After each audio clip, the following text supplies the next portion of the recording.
পূজাই নিজৰ বয়ফ্ৰেণ্ডক সুধিলে, ৰাহুল, যদি মোৰ আন কোনো ল'ৰাৰ সৈতে বিয়া হৈ যায় তেন্তে তুমি কি কৰিবা? ৰাহুলে উত্তৰ দিলে, তোমাক পাহৰি যাম। আৰু খুব চুটি এটা উত্তৰ দি সি তলমূৰ হৈ বহি থাকিল। এই কথা শুনি পূজাই ৰাগতে অইনফালে মুখ ঘূৰাই বহি থাকিল। তাকে দেখি পিছত ৰাহুলে ক'লে, সকলোতকৈ ডাঙৰ কথা হ'ল তুমি মোক পাহৰি যাবা।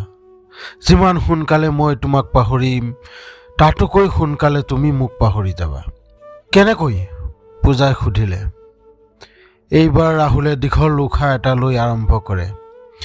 ভাবা, বিয়াৰ প্ৰথমটো দিন, তুমি এটা নতুন ঘৰত, গাত সোণৰ আভৰণ, মুখত ৰঙা ৰঙৰ সজোৱা মেকআপ, চাৰিওফালে কেমেৰাৰ ফ্লেছ আৰু মানুহৰ ভিৰ। তোমাৰ সাধ্য নাই তেতিয়া মোক মনত পেলাবলৈ। আৰু মই তোমাৰ বিয়াৰ বাতৰি শুনি বন্ধু বান্ধৱীৰ সৈতে নোখোৱা বস্তু কিছুমান খাই ক'ত যে বাগৰি থাকিম। পিছত সাৰ পাই তোমাক বিশ্বাসঘাতক বুলি গালিও পাৰিম। পিছত যেতিয়া তোমাৰ কথা মনত পৰিব মই বন্ধুৰ কান্ধত মূৰটো থৈ কান্দিম।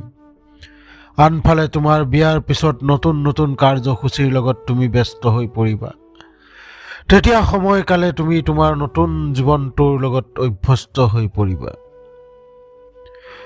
আৰু মই পাগল যেন ক'ত সৰিবলৈ পথ বিচাৰি ফুৰিম। বন্ধু বান্ধৱীক কম, কেতিয়াও প্ৰেম নকৰিবা, জীৱনৰ সকলো সুখ শান্তি শেষ হৈ যাব।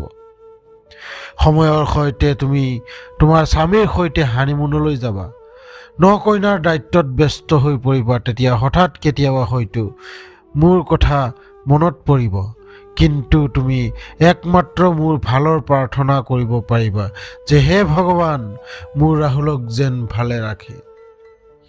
ইফালে মই ঘৰলৈ উভতি চাকৰি বিচাৰি বা জীৱনত আন এটা লক্ষ্য স্থাপন কৰি মই তোমাক পাহৰিবলৈ চেষ্টা কৰিম। কিন্তু কেতিয়াবা মাজনিশা তোমাৰ মেছেজ পঢ়ি নিজকে দোষ দিম আৰু হয়তো উচুপি কান্দিমো। 2 বছৰৰ পিছত তুমি মাকৰ দায়িত্ব পালন কৰিবা।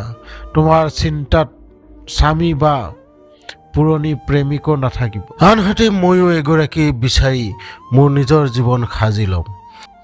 এই কথা শুনি পূজাই চকুত চকুপানী লৈ ৰাহুললৈ চালে। দুয়োকে একো ক'ব নোৱাৰিলে, কিন্তু চকুৱে দুয়োজৰীয়ে যেন বহুত কিবা কিবি কৈ গ'ল। পূজাই ক'লে, তেনেহ'লে কি সকলো ইয়াতেই শেষ হ'ব?